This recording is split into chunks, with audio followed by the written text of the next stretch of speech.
In this video, we're going to dive deeper into the development of CP/M BIOS and getting CP/M loaded on this machine. So just as a quick review, this 8080 computer has an Intel 8080 microprocessor. It's clocked at 2.2 megahertz. It's got 64K of RAM, 32K of flash ROM, 128 megabyte ATA drive, an Intel 8250 serial port, and a 60-watt power supply. If you remember from the last video, we talked about the memory layout and the I/O layout from a addressing standpoint. It's a full 64K of memory in this machine from address 0 to FFFF. This contains all of the program instructions and data we're going to need for CP/M and its applications. We also have 256 I/O addresses that are used for the serial port and the ATA drive. From a memory standpoint, CP/M is organized as you see on the screen. At the bottom, on the first page of memory, it's starting at address 0000, are variables that are reserved for CP/M. Just above that at 0100 is the transient program space. This is where your utilities run and your applications run. And it's possible for a program in this area to overwrite the CCP, and that'll all be reloaded during a warm start. The CCP, which is your console command processor, starts at address on my machine E1000. Different machines from different vendors would have slightly different memory maps. My 8080 machine starts at address E1000. Starting at address E800 is BDOS. This is the actual CP/M portion of the operating system. This always stays resident because your applications are going to make use of it. And then just above that, starting at address F600, is BIOS. BIOS is the code that controls the hardware. BDOS doesn't need to know anything about the hardware itself. It makes calls to BIOS to do what it needs to do. So as the developer, all I really need to write is the BIOS code. And I really don't need to write a whole lot of that. There's a skeletal BIOS that's provided with CP/M to get you started. So here's some general notes on getting this BIOS created. First is, interrupts and hardware DMA are not required. You don't have to enable hardware interrupts on any of your I/O devices, and your disk doesn't have to have DMA in order for CP/M to function. I started with the skeletal BIOS that's shown in the alteration guide. Then you create your cold boot and warm boot routines first and test those, and this is just code that initializes the hardware devices. After that, create and test console status, read and write routines. See if you can get characters in and characters out from the serial port. Then create and test disk read and write routines. See if you can write a sector and read a sector. And then the last step is bringing in the deblocking algorithms that are provided in CP/M and then retest disk read and write. When completed, the BIOS can be loaded into memory and used by the utilities you create to format disks and install the OS. I created 4 of the 5 that you see below. A CP/M disk format utility, a CP/M OS installer. This takes the CP/M image in memory and installs it on the disk. A CP/M OS loader. This does the reverse. It takes the CP/M image off the disk and puts it in memory. A monitor bootloader. This is what my monitor is going to need, simplified version of it, to get CP/M loaded from disk into memory when I first power the machine on and then request a CP/M boot. Optionally, you can create an on-disk bootloader that resides in the first couple of sectors of track 0. I didn't do that because I'm going to have the boot code in my monitor. BIOS provides 11 functions as shown here. The boot function is for cold start or hardware reset.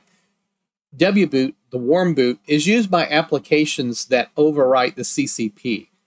Serial console status function just checks if character has been received on the serial port. Con-in, which is the console device character read. A con-out, which is console device character write, sending characters out on the serial port. The next 4 functions I don't use on my 8080. They're for additional devices that you may have attached to a machine. And the home function isn't used for the flash drive I have. Cell disk just selects the current disk. I've got 15 on my machine, so this allows me to select one of those as the current disk. Set track sets the track that you want to access for a read-write function. Set sec sets the sector that we want to access for read and write. Set DMA just sets a DMA transfer address that's used to transfer data in and out of the disk. It's not an actual hardware DMA function. It's really just a memory address that contains the sector to be written to the disk or a place to put the sector that's read from the disk into CPM. Then there's a read function, which just reads a sector from the disk, a write function that writes a sector to the disk. There are two functions I don't use after that. List status, that just gives you the status of the list device. I don't have a list device on my 8080, so I don't use it. Sectrain is used for disk sector interleave. Can also be used to partition a physical disk. I don't use either of those in this 8080, so I haven't written any code for that either. So as you can see, there are only 11 functions that you need to write code for. Just a refresher on my I/O device map. Starting at address 0 is the 8250 serial port. There are only 3 registers we really use regularly on that. There's the data in register, the data out register, and the line status register. As serial data comes in, when you get a full byte in the data in register, that sets a 1 in the RX ready bit for the line status register. So what you're looking for is whenever you have a 1, that indicates that there is a data byte that has been received and is ready to be transferred out of the serial port. When you're transmitting data, first thing you want to do is check the TX ready status. That needs to be a 1, or data is already being transmitted and you need to wait. So what your BIOS console functions will do is, if it's a read function, what it's going to do is look for a 1 in the RX ready bit of the line status register. If it doesn't see it, it's going to wait. There will be a loop, so it's just going to go through a loop until that bit is set to a 1. When it's set to a 1, it will then retrieve that data byte out of the data in register and return to the operating system. If you're writing data to the serial port, what the BIOS function will do is it'll check the TX ready bit. If it sees that's a 0, it will wait until the TX ready bit is set to a 1. Then it'll put the data byte to be written into the data out register and return to the operating system. For the disk, we're going to use the LBA bytes to indicate which sector we want to read or write from. The sector count register, which is always set to a 1, we're going to operate on one sector at a time in this BIOS. The command register is where we're going to set a read command or a write command, and that's going to set several bits in the status register. So we look at that status register for what's going on in the drive. As soon as we issue a command on the command register, first thing that's going to happen is the busy bit is going to get set at bit 7. That's going to be set to a 1, and our BIOS function is going to wait until that changes to a 0. Then it's going to look for the DRDY bit to be set to a 1, which indicates that the drive is ready for data to be transferred. And then we're going to start reading from the disk or writing to the disk as fast as we possibly can until the DRQ bit goes low. The DRQ bit will be set when data is ready to be transferred, and we're just going to check that bit every time we write or read from the disk buffer to see if that bit goes low. When it goes low, that means all the data has been transferred to or from the disk. And the data register at the bottom, that's the one we're using to read data from the disk or write data to the disk. So let's take a look at the BIOS code that I've written. So 2 resources that will be of great use to you if you ever decide to work with CPM. The first is the CPM 2.2 Alteration Guide. This tells you how you can adapt CPM to the machine of your choice, one you built yourself or one that you just happen to have in the shop. It covers CPM in great detail from a BIOS standpoint. The second resource I recommend is the Programmer's CPM Handbook. This handbook contains a great deal of technical data about CPM. So it's a really good book to read to get familiar with what the CCP does, what the BDOS does, and what the BIOS is supposed to do. This is an example of the skeletal BIOS code that the CPM alteration guide provides. You can find this code in text format that you can then use to create your own BIOS with. And that's what I did. And this is what it looks like. So at the very top, I've got all of my disk definitions. So this is how my physical drive is broken up into logical drives. And this just shows you the LBA sector addressing that I'm using to partition the physical disk into these 15 logical disks. And I use this just as a reference. It's not really required. Everything's commented out. But I use it as a reference if I need to remember or go look up what the sector address was for a specific logical disk. After that is the disk geometry. We covered that in the last video, but I've included it in my BIOS code just again for reference. After that, I've got a set of equates that define the serial port, that 8250 serial port that's in my machine, along with its status bits. I define the ATA drive, all of its registers, plus command codes and status bits and feature codes, everything that we'd need to understand how to use this drive. Now, this is probably overkill. I didn't have to put all of this in here, but I find it's useful should I need one of these functions or should I need a register to have it already in the code, even if I don't use it. This section is in the skeletal BIOS. It helps you set the starting address for BIOS based on the different memory sizes that you could be using for your machine. I selected a 63, which is what gave me the memory map that you saw earlier. After that, this is the jump table. So these are all of the BIOS functions that we have to write code for. Some of mine I don't use, so they're default. I just left them the way they were in the skeletal BIOS. I didn't make any changes to them. But the ones that I did need to make changes to, I've written code for. This is my disk parameter block for each one of the drives. You have to have one of these per drive. And this contains the information that CPM needs to understand how to use the drive. And that's all determined by this famous disk parameter block, this right here. We covered this in the last video. This right here causes more headaches for folks because it's fairly arcane, in particular this AL0 and AL1 section. But as we saw in the last video, so actually it's not that hard. It just requires a lot of thinking and counting and a lot of reading to understand how it works.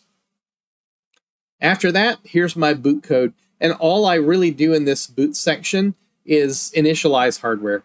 So here I'm setting the baud rate generator for the 8250 and then setting all of the different registers for whether there's interrupts used, whether the modem control lines and the device control lines are used and so on.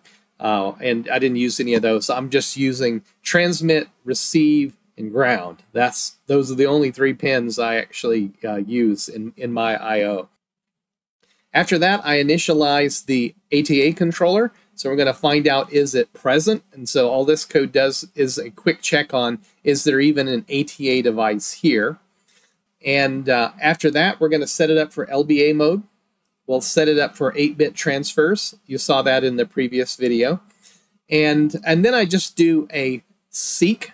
This ATA drive I have, it has what's referred to as implied seeks. That is, anytime you do a read or a write, you don't have to do a seek to a sector. It's not a mechanical disk. It doesn't need to position a head anywhere. So anytime you do a read, the seek is implied. The reason I'm doing a seek here is just to make sure that the ATA drive works the way I think it does. There's not anything wrong with it. If this code succeeds, and then later this code succeeds, then I know I've got a good ATA controller present in the machine. After that, boot's okay. We're going to jump to CPM. CPM will take over from here. Warm boot is used when an application has overwritten the CCP. And all warm boot does is reload CPM. In my version, it's going to load the entire OS.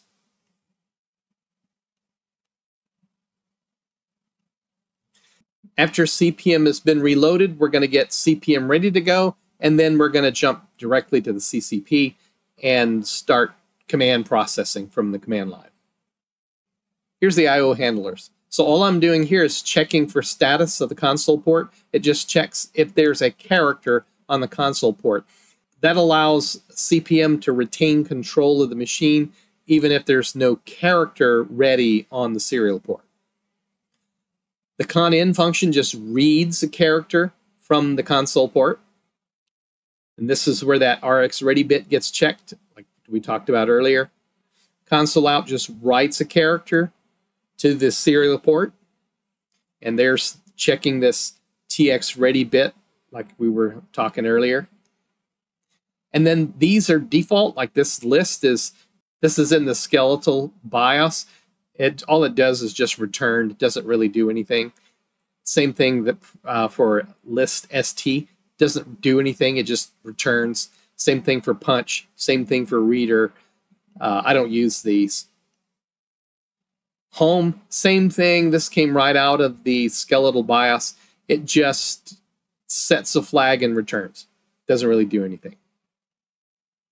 Cell disk does do something. It sets up the LBA bits for the partition that we're going to be accessing.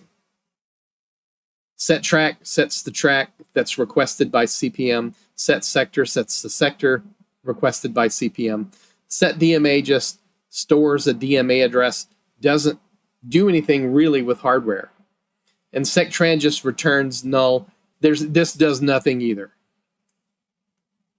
And then here's my read function. It's where we're going to read from the disk. This includes the deblocking algorithms, so I've already included those. And there's the write function for writing to an ATA drive, writing to one of my virtual drives. And the actual code I had to write is way down here. You get all the way down here. Read host. So this is code I wrote. The rest of that code up above was all provided in either the skeletal BIOS or in the deblocking algorithms. So once you have this written, we just assemble it, and that's going to result in a hex file. Now this source code file is CPM. This is actually Digital Research's CPM version 2.2. I didn't do anything to this code. This is as it came from Digital Research. We just need to assemble this code and render it into a hex file, which is what I've done here. What I'll do is I'm going to load CPM. So I'm going to I've already assembled this, and I'm just going to copy this hex file into my machine.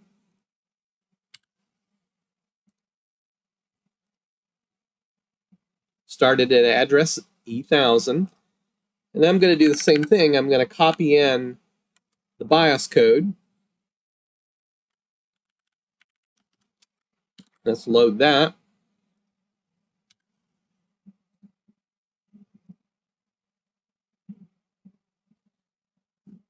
If everything works, so if you're writing this code from scratch, you'll be doing a lot of testing, and you'll be doing this quite a bit until everything's working. What we want to do is we want to jump to address F600. That's where this boot statement resides. So I'm going to jump to F600. There we go. So CPM is now up and running. I can do a dir. There's no files here. The file system really hasn't been initialized or anything like that. We've just confirmed that CPM comes up and runs. If you see this, you're good to go. My next step, I want to prepare the file systems on all 15 of those logical drives. So I've written a format utility It's going to make use of the BIOS that's already in the machine right now. What it's going to do is it's going to load at address 1000, and then it's going to initialize the directory for each of these logical disks. I don't need to write really anywhere else. I could fill up every single virtual disk, but that's going to take time. Instead, what I'm going to do is I'm just going to initialize the directory for the drive. To initialize the directory, I'm going to be writing this byte, E5, in the directory. Every single byte of the directory is going to contain E5. When CPM sees that character, it assumes that the directory is uninitialized. So let's load this. I've assembled this into a hex file. I'm going to copy it in. Hit my reset button. Load. And then I'm going to run address 1000. This is going to format all logical drives. Are you sure you want to continue? Yes. Here's drive A. Drive B. And so on.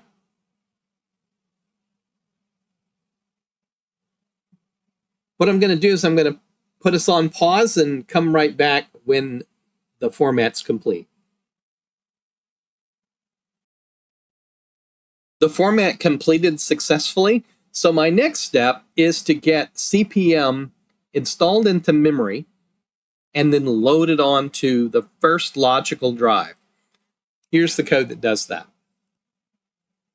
I called it CPM install, and this program, all it does is read from memory. It starts at address E1000 and it writes that to logical drive 0, which in this case is drive A. So I'm going to always boot from drive A. I haven't set this up to boot from multiple logical disks. I figured booting from drive A is good enough, and if I ever want to add that in the future, I can. But in this situation, I'm just going to boot from drive A. So that's what this code does. It simply copies CPM from memory and writes it to the disk. So first, let's get CPM. Let's make sure we have CPM in memory.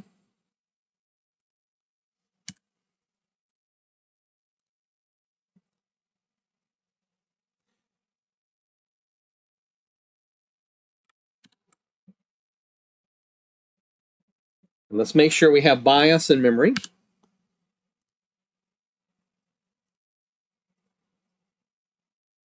Great. And then let's load the installer program. That's going to start at address 1000.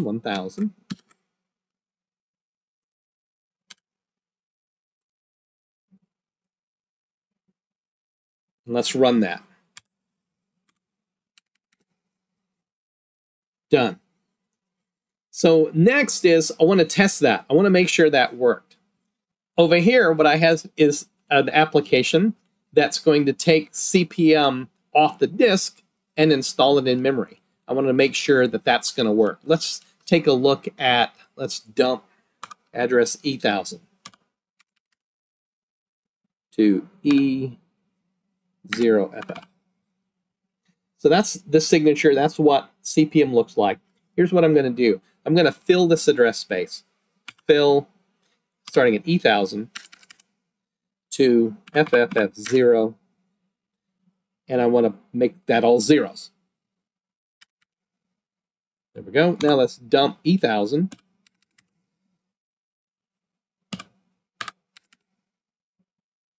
There we go. It's all zeros. Now what we're going to do is we're going to take this loader program. Let's get the loader program in here.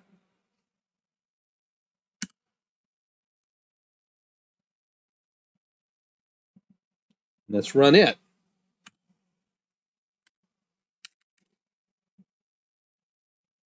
Excellent. So what my loader does is it takes CPM off a disk. It's just going to read sectors of the disk. It doesn't know what it is. It just knows that it's taking the contents of a certain number of sectors and it's putting it in memory starting at address E1000.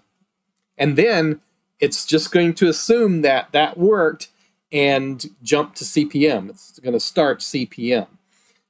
And if all goes well, this is what you see. At this point, we have an initialized file system for 15 logical drives, and we have CPM stored on the first logical drive, and a method for retrieving CPM from those drives. My last step is I've taken some of the code from this loader utility and I've installed it into the code for the monitor. I've just essentially simplified some of the BIOS code, and I've simplified this CPM load utility. When you press the B key on the monitor, that's going to execute this code, which takes CPM off of the first logical drive, loads it into RAM, starts it. So I'm going to get this installed in the monitor flash chip and come back and we'll try that. Okay, I have my monitor reflash that has the new boot code. I'm going to power up this machine. There we go. And then I'm going to press the B key. Perfect. That's exactly what we want. So now we're ready to load utilities. We need to get some applications loaded on these disk drives so that we can actually use this machine. So here's a chicken and egg problem. How do you get applications loaded onto a new CPM OS when there are no applications or utilities on CPM? The answer is that you need a utility that you can load into the transient area starting at address 0100 and execute from there. Well, as it turns out, the CCP has just enough embedded features in it to do that. And one utility I'm going to load that will help me load all of the others is PCGet. This version of PCGet I obtained from Mike Douglas. I took his code from dramp.com and I've modified it to run on my computer. What it's going to do is it's going to use the console port to transfer an application from my desktop onto the CPM OS, and it's going to use Xmodem to do that. That's really important because TeraTerm has an Xmodem transfer feature built into it, and Xmodem is going to allow us to move binary files and text files, files of any format, safely from my Windows desktop into CPM. So let's talk about how to do that.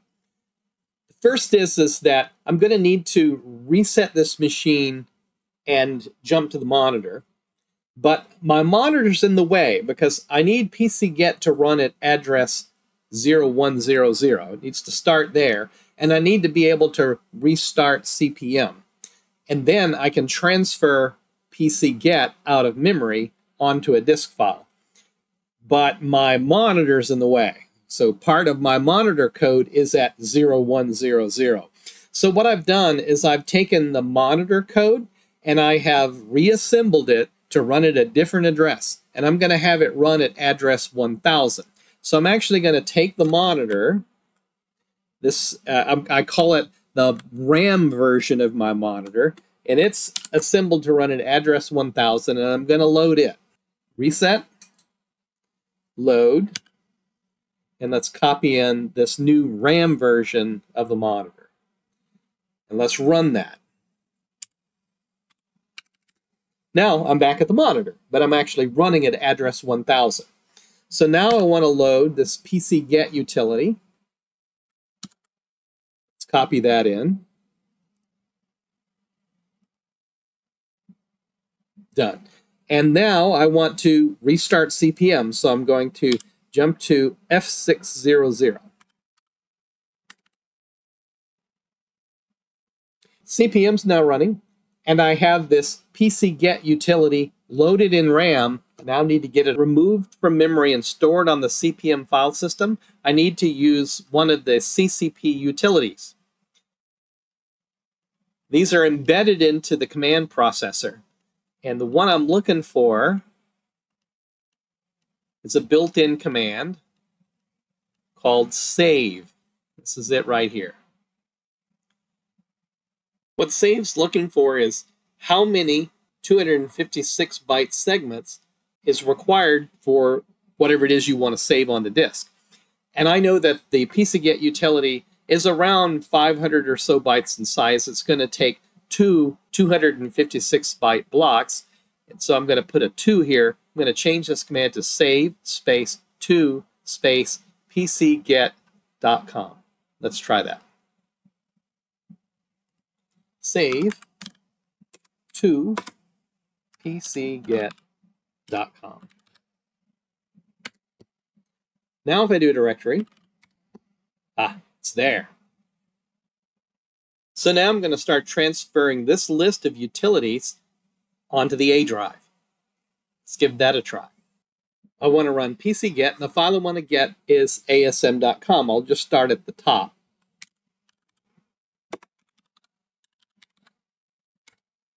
It's now ready for xmodem transfer. I'm going to use transfer, xmodem, send, and I'm going to pick asm.com.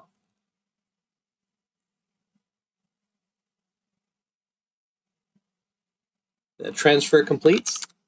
I now have asm.com. I'm going to do cls, pcget, cls.com.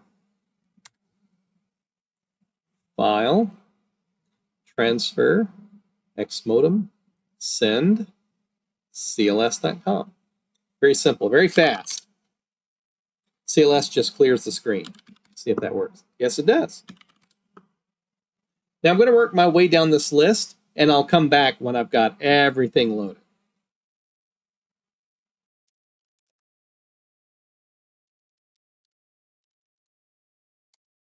Almost done.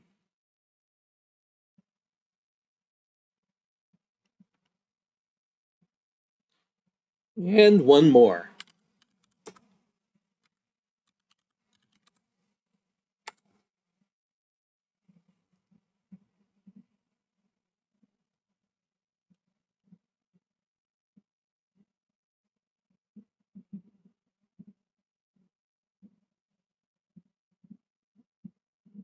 All right.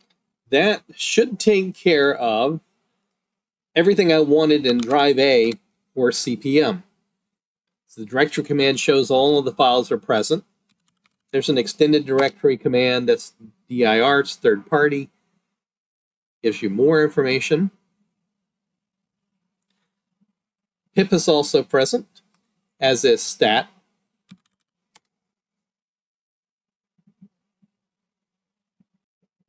Let's see, we've got our other drives here, B a colon. There's nothing on B yet. Same thing for C. We go all the way up to A. There's nothing on that yet. Once you have CPM up and running, one of the useful documents is the operating system user manual.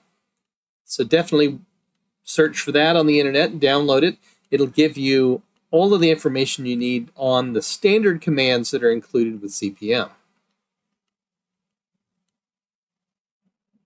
One of the things I've noticed is the stat utility displays the correct information about these virtual disks, as far as the number of 128-byte records, the approximate size in kilobytes for these disks, 8-megabyte disks.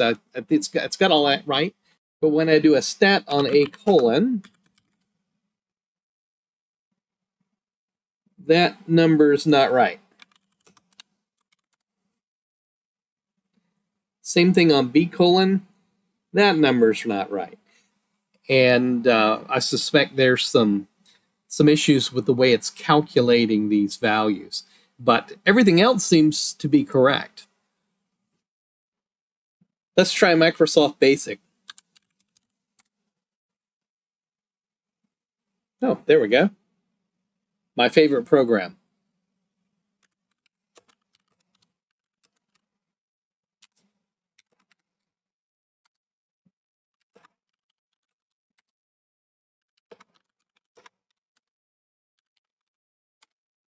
There we go, and run it.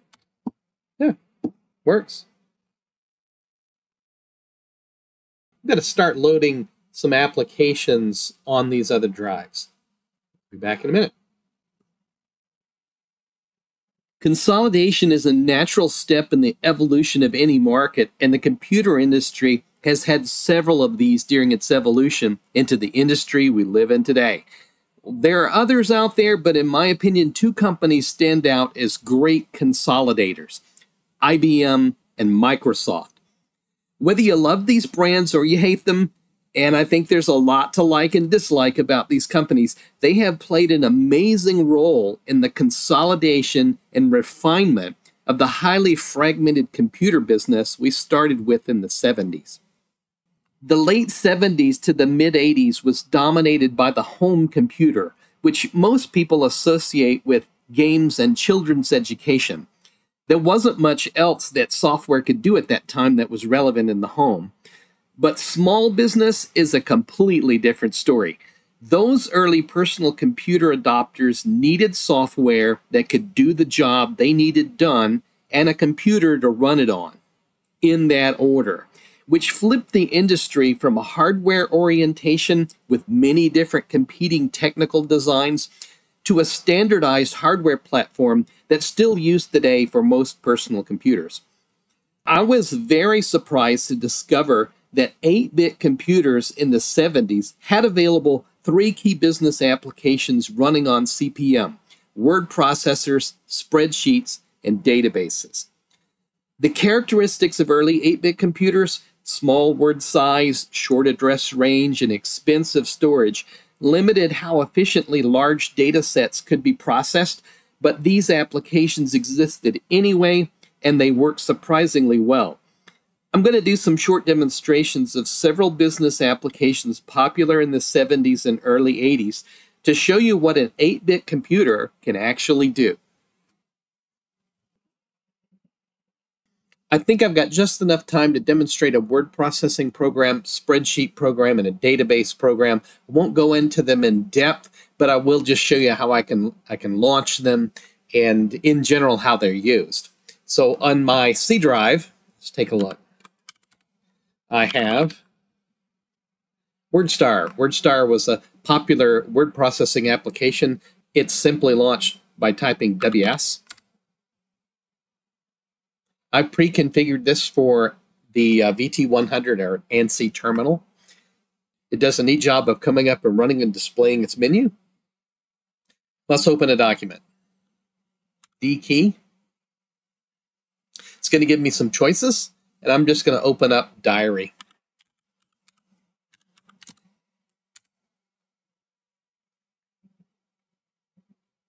Yeah, there we go. So as you can see, this application is driven by control codes. So you hold down the control key and then you press a letter, and that gives you a certain function like moving up and down in a document or saving, printing, formatting, things like that. And there was what was referred to as the famous WordStar diamond. So if you look at under the cursor column, up, down, left, and right is E, X, S, and D.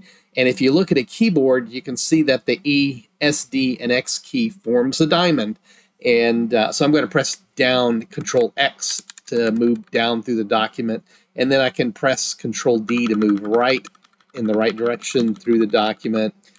And I can also press E to move up through the document. And it actually works very well. I'm pretty surprised how, other than, as we were talking about earlier, 8-bit machines with their limited memory, limited to the size of the document that you can actually work with, and it limits the number of features that you can have in an application and how quickly those features can be loaded. 16-bit machines would improve that quite a bit.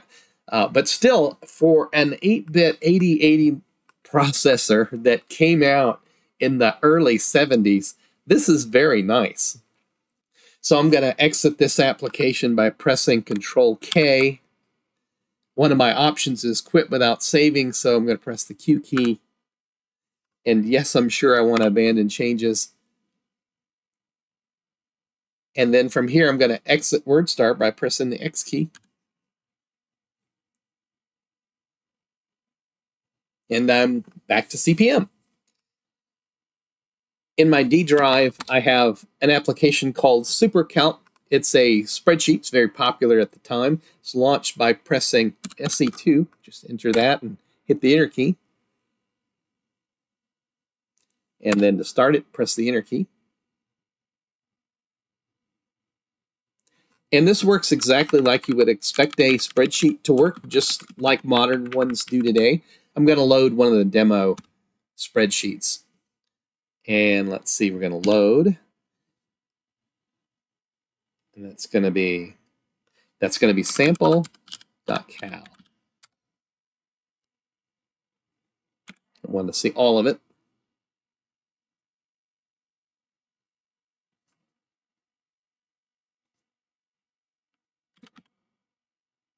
I really like this. It does exactly what you would expect a spreadsheet to do. And this is a nice looking demo.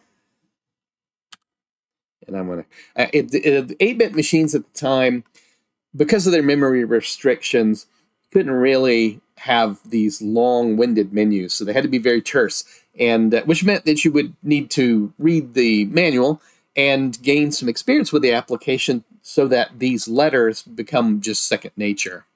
We're going to quit and exit. In my E drive, I've got DBase 2, in fact. For folks that were around in the late 70s, early 80s, DBase was the most popular database application for personal computers at the time. Later on, evolution would change the players and change the products. But this was actually a very, very good product at the time. And we can just start that by typing DBase. And I'm just going to give it 08/21/24. That's actually going to be used. It's going to think it's 1924, but 2024 is just fine. And from here, you can enter instead of dot commands. You can create your own templates, your own database files, your own application almost. It works very much like a commercial database application that you build yourself.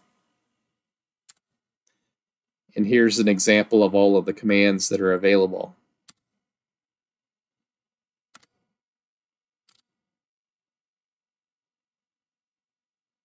I'm going to run one of these sample applications and see how that works.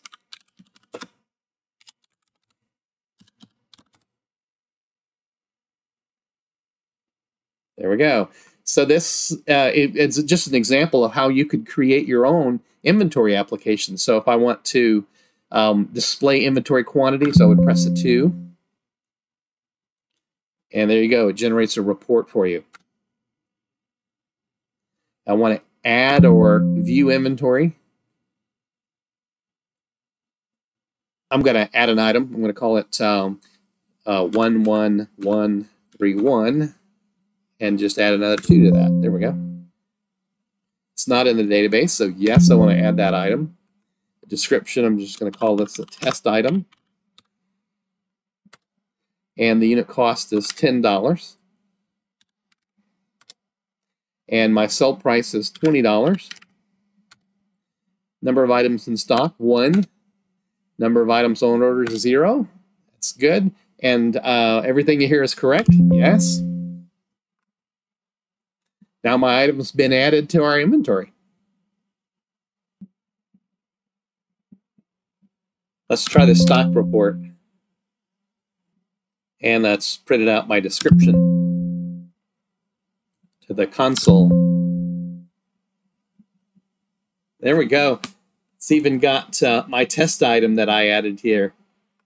Excellent. So just gives you an idea of how this DBase application worked and how you were able to create your own little mini apps just using the DBase software.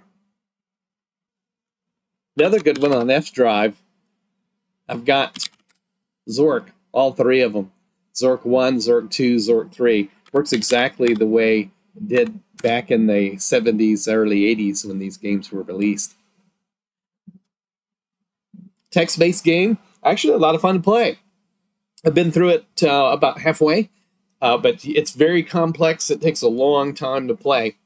And it does some unexpected things. Uses mostly natural language in order to be able to navigate around and look at things and pick up things and actions like that. So very fun games to play. I've got that here as well. That runs just fine. So that's a quick demonstration of just a few of the applications that were available on CP/M and how they work. I hope you've enjoyed the video. This is going to conclude this series, and I'm going to move on to another project and see if I can document it as well on YouTube.